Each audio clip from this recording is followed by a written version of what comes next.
ارادہ کیے ہوئے، خون کی زمین ہے عرش پہ سایہ کیے ہوئے، نقطے میں دو جہاں کا ارادہ کیے ہوئے، خون کی زمین ہے عرش پہ سایہ کیے ہوئے، اور عشق علی کی راہ میں بیٹھا ہوں چین سے، کردار مادری میں بھروسہ کیے ہوئے،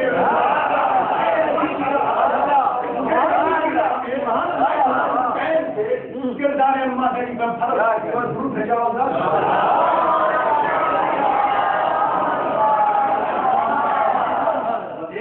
تین چار چیزیں ہیں کہ جو حق کے ثنا ہے وہ ادا ہو نہیں سکتا، جو حق کے ثنا ہے وہ ادا ہو نہیں سکتا۔ قرآن کا لہجہ تو ملا ہو نہیں سکتا، قرآن کا لہجہ سوال نہیں کرتا کہ جو حق کے ثنا ہے وہ ادا ہو نہیں سکتا، قرآن کا لہجہ تو میرا ہو نہیں سکتا۔ اشعار بھی لہجہ بھی تفضل ہے تمہارا، اشعار بھی لہجہ بھی تفضل ہے تمہارا، ہم سے تو تلفظ بھی ادا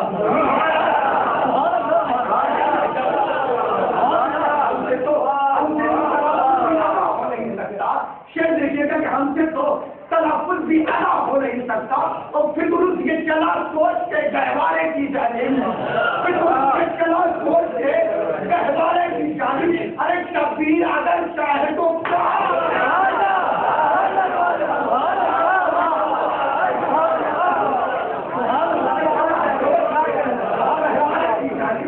شبیر اگر چاہے تو کیا ہو نہیں سکتا، شبیر اگر چاہے تو کیا ہو نہیں سکتا۔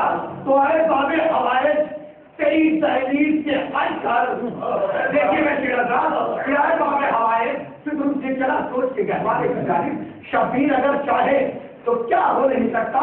تو اے باب حوائج تیری تحریر سے ہٹ کر دنیا کے فقیروں کا بھلا ہو نہیں سکتا۔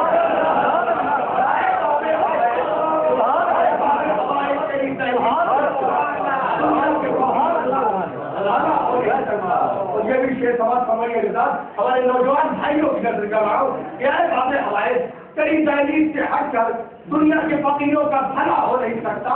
تو اس ہاتھ نے کی ہے در افسوس سے بیعت، ہاتھ سے کی ہے، اس ہاتھ سے کی ہے در افسوس سے بیعت، کر سکتا ہے پر کم سے جدا ہو نہیں سکتا۔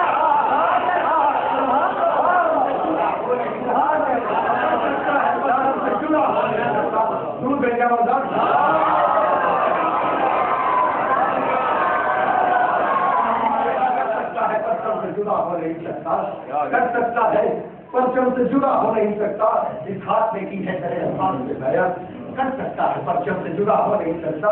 وہ یہ سوچ کے دشمن سے محبت نہیں کرتے، یہ سوچ کے دشمن سے محبت نہیں کرتے، جو شہدا نہیں ہے تو میرا ہوتے ہیں۔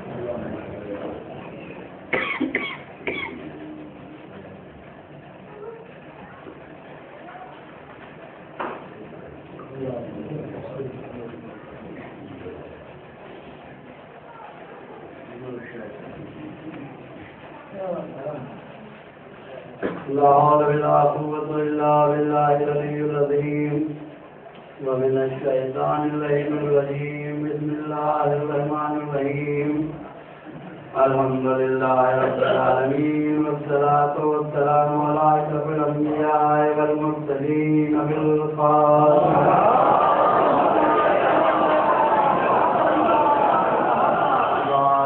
السيدين الطاهرين المعصومين المظلومين ولعنة الله على أعدائهم ومنكر فضائلهم وغافل حقوقهم أجمعين من يومنا هذا إلى قيام يوم الدين. أما بعد فقد قال الله تعالى وتبارك في محكم الكتاب الحكيم والفرقان الحميد وهو قوله الحق بسم اللہ الرحمن الرحیم فذکر من نفذ ذکر فذکر من یخشی نعرہ صلوات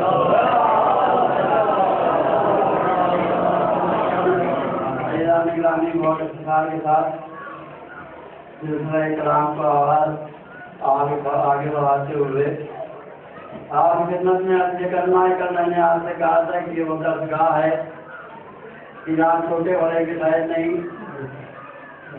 مذہب ملت کی قید نہیں، چاہے جس علم کا جاننے والا ہو یہ فرض اللہ اس کو کچھ نہ کچھ دیتا ہے۔ اب میں یہ کہوں کہ یہی وہ جگہ ہے جہاں ماضی کا تذکرہ بھی ہوتا ہے، یہی وہ جگہ ہے جہاں حال کی باتیں بھی ہوتی ہیں، یہی وہ جگہ ہے جہاں مستقبل کے بارے میں بھی بتایا جاتا ہے۔ اب اگر میں یوں کہوں کہ آغاز بشریت کا نام ہے آدم، تو کمال بشریت کا نام ہے محمد۔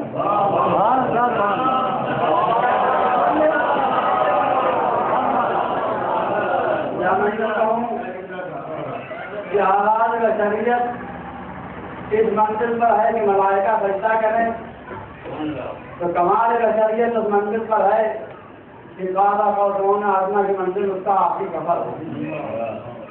یا یوں کہوں کہ جو شروع ہوا، جو دنیا شروع ہوئی آدم سے پہنچی محمد مصطفیٰ تک، مستقبل میں اس کا محمد مصطفیٰ کے جانشینی کے بعد ہے تو دوسرے کے بعد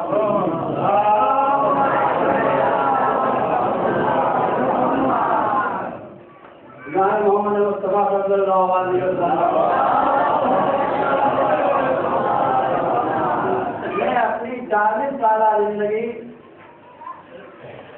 جو اعلان رسالت کے پہلے کی زندگی ہے، اس زندگی میں اپنے کردار کو ایسا نمایاں پیش کیا کہ مکے کے دیکھنے والے حیران تھے کہ یہ ظالم سماج میں مضمون کا ساتھ دینے والا کون ہے۔ مکے کے لوگ حیران تھے کہ بازوؤں کے زور پر اپنی بات کو منوانے کے بیچ میں یہ حق کی بات کہنے والا کون ہے۔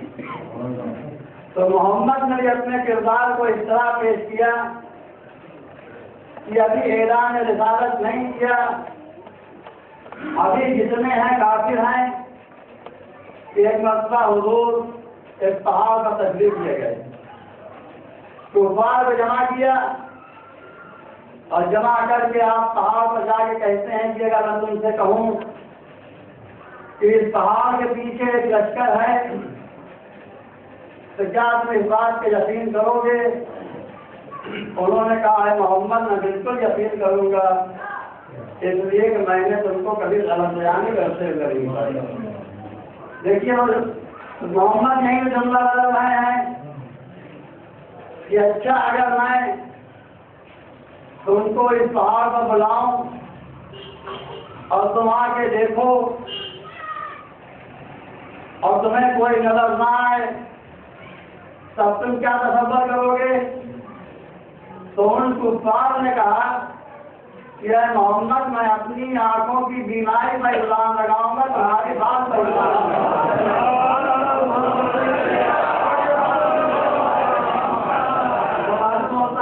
اعلان رسالت کے پہلے رسول نے دو کلمے ایک ساتھ پڑھوا دیے کفاروں سے۔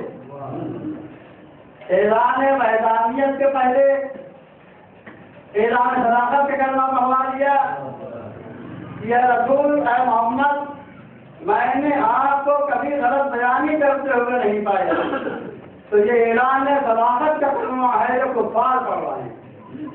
اور اس کے بعد انہوں نے کہا کہ اگر کوئی لشکر نظر نہ آیا تو میں یہ سمجھوں گا کہ یہ میرے آنکھوں کی بینائی کی کمی ہے، آپ کے کہنے میں کمی نہیں ہے۔ تو معلوم ہوتا ہے کہ اگر کوئی نظر نہ آئے محمد سے بتایا ہوا، اگر کوئی محمد کا نہ آئے جس کو محمد پہچانوا ہے نظر نہ آئے تو یہ ہماری آنکھوں کی بینائی کی کمی ہے۔ محمد کے کہنے میں کوئی